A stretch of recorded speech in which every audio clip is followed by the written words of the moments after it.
What's going on, guys? Today I'm gonna vlog a day in the life on my general surgery rotation.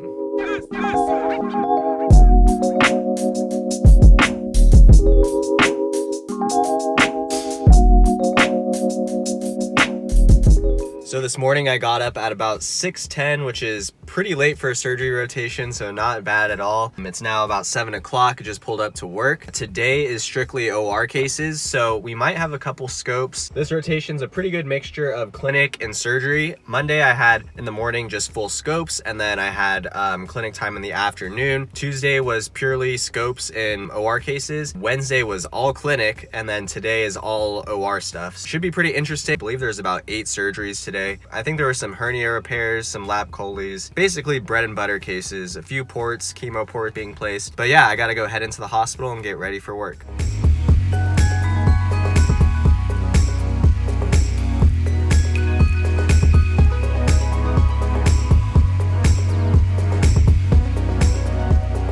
Alright guys, currently in our call room. Just finished up with a hemorrhoidectomy, which was pretty interesting. I actually got to excise the left column, so that was pretty exciting on my part. As far as the rest of the cases go today, we have a breast biopsy, we have cholecystectomies, inguinal repairs, a few of those being robotic. So I really enjoy watching the robotic surgeries just because I think it's just crazy to see how smooth the robot works, how the physicians are able to be very precise with the robot. Overall, just like, I don't know, I think robotic surgery is one of the coolest things ever.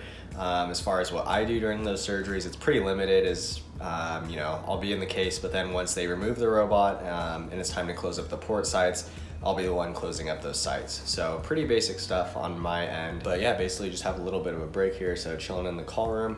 I'll probably go to our physician lounge and grab some snacks just because there's some pretty good snacks in there. And then here in a little bit, I'll go ahead and pre-op some of our next patients. All right guys, just got home from work. After that last clip you saw of me in the call room, I went ahead and pre-op some patients and grabbed some lunch. The really sweet thing about this hospital I'm working at now is we get free lunch. So our program doesn't give free lunch every day, so this is a nice little treat while on surgery. But anyways, watched some Food Network, ate some lunch, and then went and scrubbed in on a couple more surgeries, which I'll talk to you guys about later in the video. But right now, Penelope is really needing some attention because she's been home all day by herself. Hey, do you wanna go outside? Do you wanna go outside? So anyways, probably gonna run outside with her for a bit and then go head to the gym. So today I'm gonna bring you guys a quick leg workout. Quick disclosure before we get into the workout, I actually have not been training legs. Yes, I've been that guy who has been skipping leg day, mainly because I've been wakeboarding. So I was wakeboarding about 1 to 2 times a week. And my excuse for not training legs was I want to keep my legs nice and fresh for the cable park. Yeah, my leg strength has greatly decreased, my leg size has greatly decreased, but that's all right. We'll get back into it and hopefully bring those legs back up to full strength. So as you can see here, nothing too interesting, just working my way up from 145, 225, 275, then eventually up to 315. My goal was to do 5 sets of 3 reps at 315. As you can see in one of these clips, I only did 2 because my GI tract was telling me that I had to stop, and if I didn't stop, there was probably going to be an explosion. So anyways, and then after I was done with my back squats, I just threw in an extra set of front squats because I really suck at them and I really enjoy them. I'm just not good at them. So I like to get a little bit of practice in on front squatting after back squatting. After my 5 sets of 315 and sets of front squats, I went ahead and did calf raises, and these look pretty sad, so we're just gonna go ahead and fast forward this, don't pay attention to that. Okay, so for the workout, you know, most of the time is spent squatting, so the rest of the accessory movements I do pretty quickly, and I try and keep my heart rate up, try and make sure I'm getting a good sweat in. So I really like to do these walking lunges, especially weighted. You know, if you've never done walking lunges before, I recommend starting out with no weight and then slowly working your way up, just because it can be pretty difficult to balance when you're transferring from foot to foot. So, but really love these for keeping that heart rate up as well as for feeling a quad burn. All right, so now we're working the posterior side of our legs. So far, the workout has been primarily quad based. Obviously you're using other muscles, but mainly focused on the quads. And now we're gonna be focusing on the hamstrings. I supersetted the back extensions where I like to keep my back actually rounded and focus mainly on just firing my hamstrings and my glutes. I feel like if you arch your back, you kind of bring your lower back into it a lot more. So I try to keep my back rounded when I'm just focusing on my hamstrings and my glutes. And then next I did straight leg dumbbell deadlifts.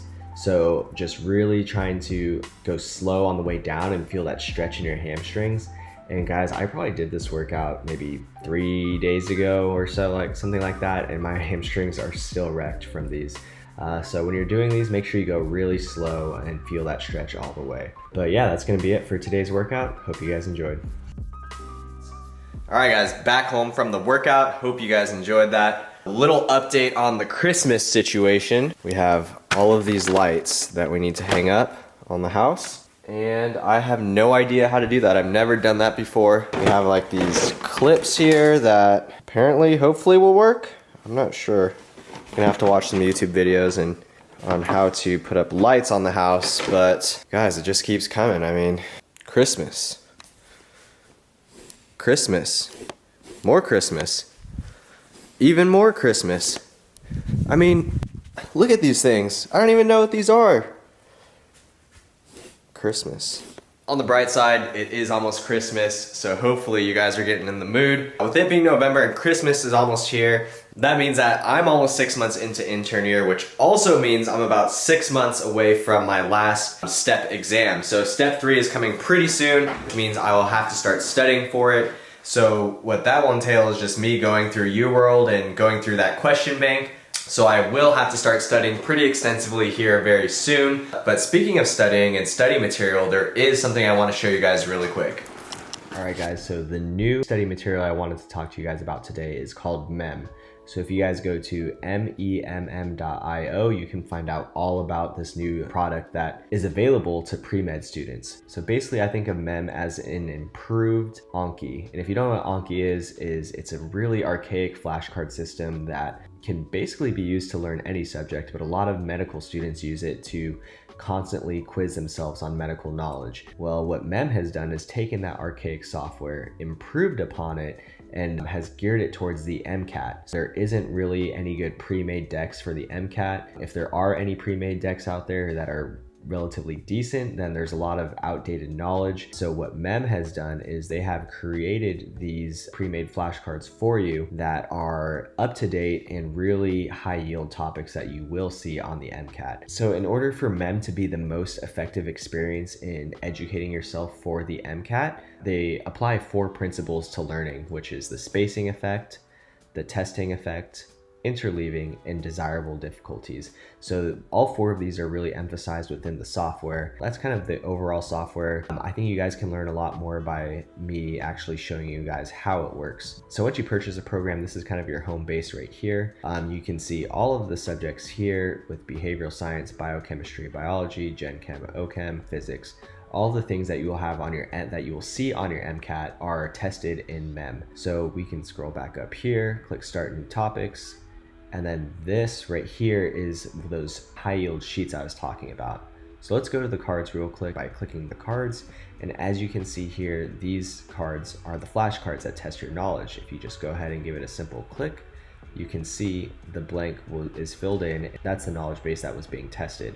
So, and then here, this is the spacing effect. So if you feel like this card was difficult, you can click again and you'll see it appear in your deck a lot faster. If you thought it was relatively easy, you won't see it for 2 days. And if you thought it was super easy, you won't see it for 6 days. So this is implementing that spaced time repetition. All right guys, so if we go ahead and we have another card open here, but if we go ahead and click again, it'll bring us to the next card. And then if you click again, it'll open up the information for that flashcard. So if you go ahead and click good, it'll add that 2 to your deck, meaning that you have mastered that card for today. So that's pretty much how the flashcards work. We can go ahead and click sheets, and these are the high yield, basically study guides for you where all of this information in your deck is pulled from. So you guys can review these, you can use it for while studying your flashcards, but you can also use it for a reference guide when going through your question banks. And I think these are a great resource as well, and something I definitely wish I had when I was studying for the MCAT. Now to the exciting part, guys. These are the plans available on MEM's website. Starting on Black Friday, which is November 27th, MEM is offering a 40% discount on the entire site. So this is a huge sale, guys. They won't do anything else like this for the rest of the year. So make sure you guys act fast. And in order to get 40% off, you have to enter in code EJ Fitness to get that 40% off. And the sale will last for a whole entire week. So the sale is good up until December 4th of this year. If you guys want, go ahead and give it a free trial. There's no cost, no credit card required. Try it out, see if you guys like it, and then make sure you guys take advantage of the sale within the next week. So anyways, I hope you guys found this helpful, and best of luck studying.